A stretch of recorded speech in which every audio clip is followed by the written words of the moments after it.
Time for business. As I said, Will's here already. Markets you're going to start with, aren't you? Yeah, let's take a look at how things are opening up in Europe. Now, it's been a mixed couple of sessions, actually, in Asia and the US beforehand. And here in Europe, we are just getting figures through telling us that German GDP, German growth for 2012 was 0.7%. It was 3% in 2011. So you can see the effect there that partly that has had on the markets, all opening in the red. Disappointing, perhaps, for the markets there. Let's take a look at how things have closed out in Asia as well. Like I said, it's been a mixed picture over there. Partly the Nikkei keeping things going there after it's back from a holiday, basically. Reacting to currency news that we were talking about yesterday, the yen, very weak at the moment, which is good news for Japanese exporters. OK, got something else to worry the markets, or likely to anyway. We've had a few days rest from political wrangling over the economy since the New Year fiscal cliff deal. But Will's going to tell us it's all kicking off again, isn't it? I'm afraid so. Over in the US, the next big question is the debt ceiling. This is basically the overdraft for the federal government. Congress needs to approve a larger one to keep the government paying its debts. Plus, there will also be a fight over the leftovers from the fiscal cliff deal. Of course, tax rises were put in place, but there's still the issue of spending cuts, which was just postponed by a couple of months.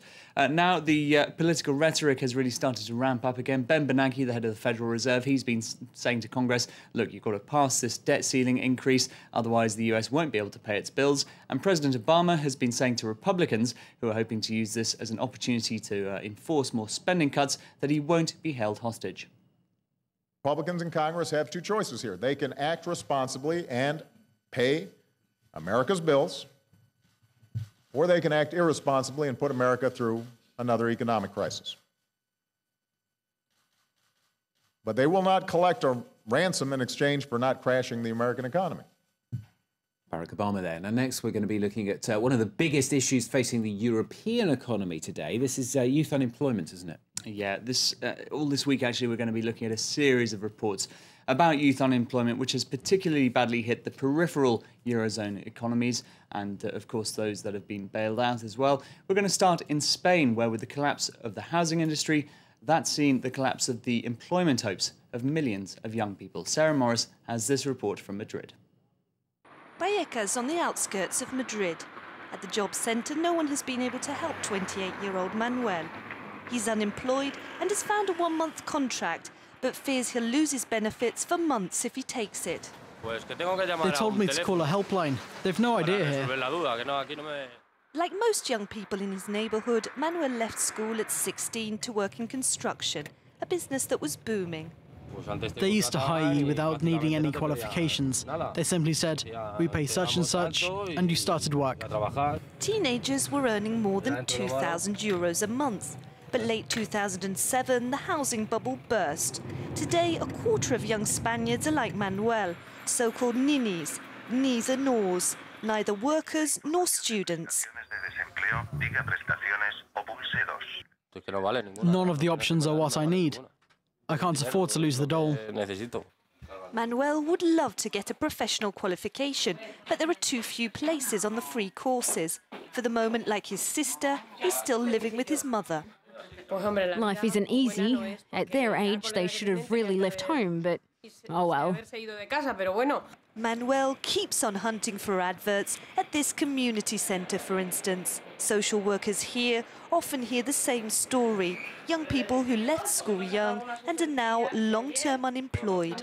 For the first few months, they feel like they're on holiday, but when that goes on for a long time and they don't find anything, they end up sort of depressed and they feel down.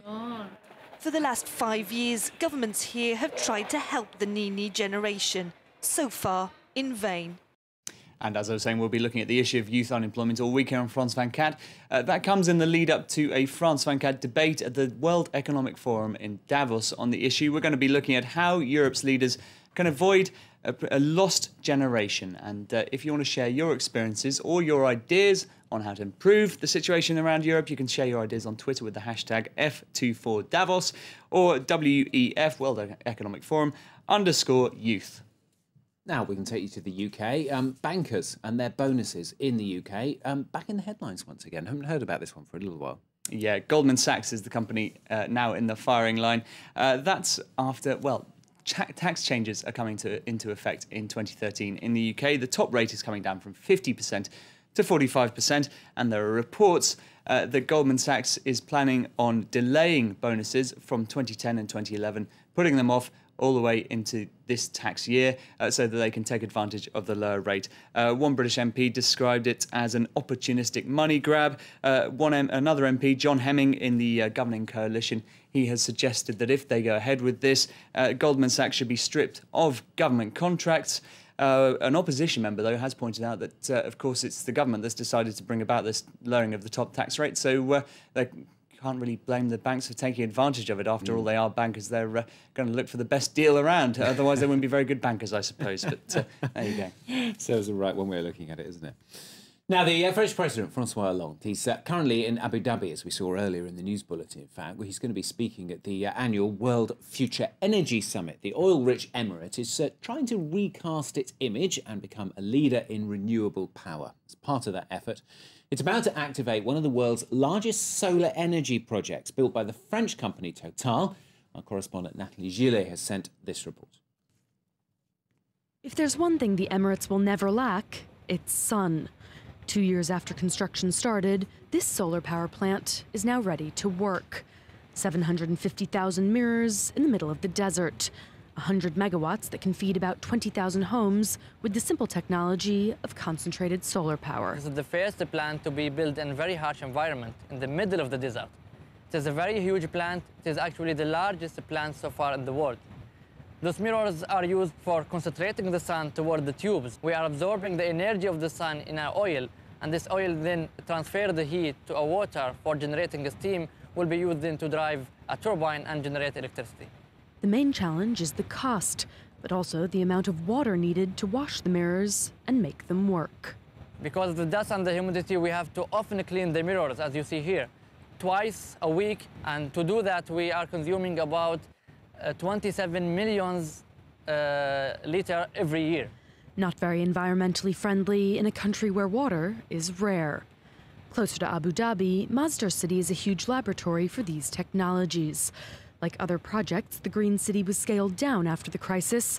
Here, a photovoltaic plant feeds the network. What we've seen over the past 2 years is really the cost of photovoltaic power. So that's the kind of the normal solar panel that you see on a roof or whatever.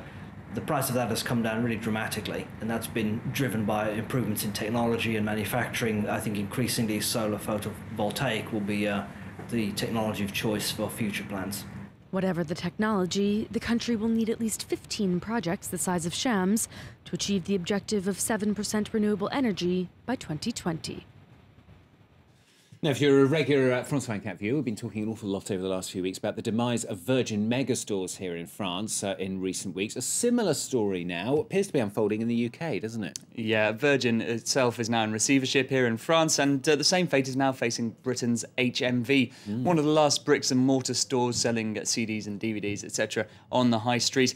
They've been going since 1921. They've still got a gramophone in their logo, which no doubt we'll see up here in a minute. But so they have quite a history, but they are now in receivership themselves, going into administration, I should say, and 4,500 jobs are at risk. And not the only casualty, isn't it? Not at all. After Virgin megastores went in the UK itself, there have been other high-profile casualties recently, Comet and Jessop's photographs, leaving big holes in the UK high street.